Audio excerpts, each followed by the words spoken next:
क्या तुम एक मछली से सीख सकती हो कि उड़ना कैसे होता है? तो फिर तुम वेट ट्रेनिंग का ज्ञान उन लोगों से क्यों लेना जाती हो जिन्होंने जिंदगी में कभी वेट्स को हाथ ही नहीं लगाया? क्या तुम एक भिखारी से सीखोगी कि अमीर कैसे बनते हैं?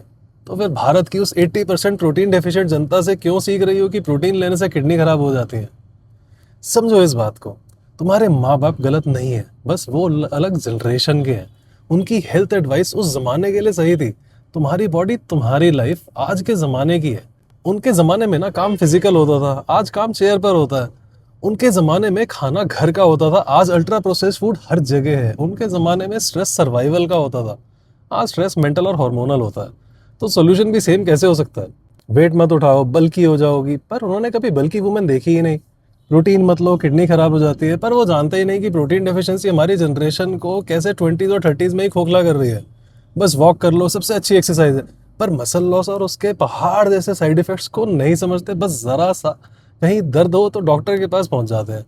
तुम अपनी जिंदगी किसी और के एक्सपीरियंस पर नहीं चला सकते हो, क्योंकि उनका एक्सपीरियंस तुम्हारी बॉडी पर अप्लाई ही नहीं होता। रिस्पेक्ट का मतलब ब्लाइंडली फॉलो करना नहीं होता है। रिस्पेक्ट का मतलब होता है सही जगह से सीखना। तुम्हारे माँ बाप ने तुम्हें चलना सिखाया, पर फिटनेस साइंस सीखना तुम्हारी खुद की जिम्मेदारी है।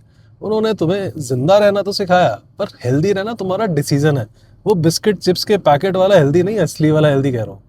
इसलिए जब कोई बोले हमारे ज़माने में तो याद रखना ये तुम्हारा ज़माना है। उनके ज़माने में तो फ़ोन, टीवी, गाड़ी और मेट्रो भी नहीं होते थे, पर अब वो यूज़ करते हैं ना। और तुम्हारी बॉडी तुम्हारे ज़माने के रूल्स फॉलो करेगी, उनके ज़माने के तो करेगी नहीं।